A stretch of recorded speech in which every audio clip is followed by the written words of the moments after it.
అందరికీ నమస్కారం అండి. నా పేరు డాక్టర్ దుర్గా క్షితీష్ కొత్తూరు. నేను లలిత స్మైల్ క్లినిక్ విజయవాడ నుంచి మాట్లాడుతున్నాను. చాలా మంది మా దగ్గరికి ఒక కంప్లైంట్ వస్తుంటారండి. ముఖ్యంగా పొద్దున్నే లేవగానే తలనొప్పులుగా ఉంటున్నాయండి. దవడ బాగా అలిసిపోయినట్టుందండి. పొద్దున్న లేవగానే స్టిఫ్ గా అయిపోతుంది దవడ అంతా. నోరు తెరవడం కష్టం అవుతుంది పొద్దున్నే లేవగానే.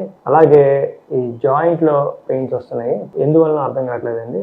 మోస్ట్లీ డెంటిస్ట్ ని కలిసినప్పుడు జ్ఞానదంతాలు ఉన్నాయి కదా, జ్ఞానదంతాల వల్ల ఈ నొప్పి వస్తుంది అని మా దగ్గరికి వస్తుంటారు. సో దీనికి చాలా జాగ్రత్తగా పరిశీలన చేయాల్సిన అవసరం ఉంటుందండి.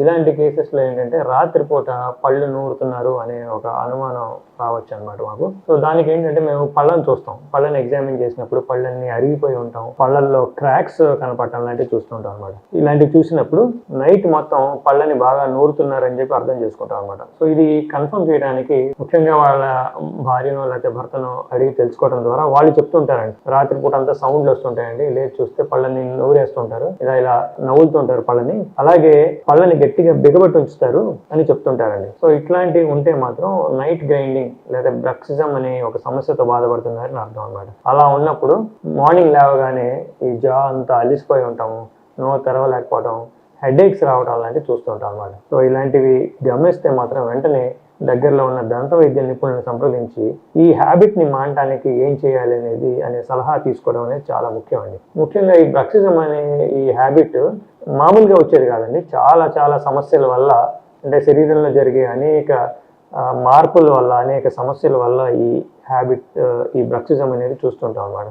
ముఖ్యంగా చాలా మంది యాంగ్జైటీకి గురి అవుతుంటారు. అలాగే వాళ్ళ వర్క్ టెన్షన్ లేకపోతే ఫ్యామిలీ ప్రాబ్లమ్స్ వల్ల యాంగ్జైటీకి గురయ్యి చాలా మంది ఈ దవడని బిగబట్టడం లేకపోతే నూరటమో చేస్తుంటారు. అంతేకాక ఎన్నో మందులు వాడుతుంటారు. సైకలాజికల్ ప్రాబ్లమ్స్ వల్ల లేకపోతే అనేక సమస్యల వల్ల కొన్ని మందులు వాడతారు. ఆ మందుల యొక్క సైడ్ ఎఫెక్ట్స్ వల్ల కూడా ఇలాంటి బ్రక్సిజం అనేది, నైట్ గ్రైండింగ్ అనేది చూస్తుంటాం అన్నమాట. సో ఏది ఏమైనా ఈ సమస్య ఉన్న వాళ్ళు వెంటనే దగ్గరలో ఉన్న దంత వైద్య నిపుణుల్ని లేకపోతే ఓరోఫేషియల్ పెయిన్ స్పెషలిస్ట్ని సంప్రదించి ఈ హ్యాబిట్ని మానే దిశగా అడుగులు వేయడం అనేది చాలా ముఖ్యం. లేదంటే ఈ సమస్య క్రానిక్ అయిపోతే చాలా ఇబ్బందులు గురవ్వాల్సి వస్తుంది. ఈ నొప్పి తొందరగా తగ్గదు. సో ఇది ఒక భారంగా మారే అవకాశం ఉంటుంది అన్నమాట. వీళ్ళ జీవితంలో ఒక భారంగా మారే అవకాశం ఉంటుంది. సో వెంటనే మీకు ఈ ప్రాబ్లమ్స్ ఉంటే చెక్ చేయించుకొని సింపుల్ ట్రీట్మెంట్స్తో దీని నుంచి బయటపడండి. ఈ వీడియో చూసినందుకు అందరికీ ధన్యవాదాలు. ఈ వీడియో మీకు నచ్చినట్లయితే లైక్ చేయండి, కామెంట్ చేయండి, మీ ఫ్రెండ్స్ అండ్ ఫ్యామిలీతో షేర్ చేయండి. Smile smarter with Lalitha smile clinic.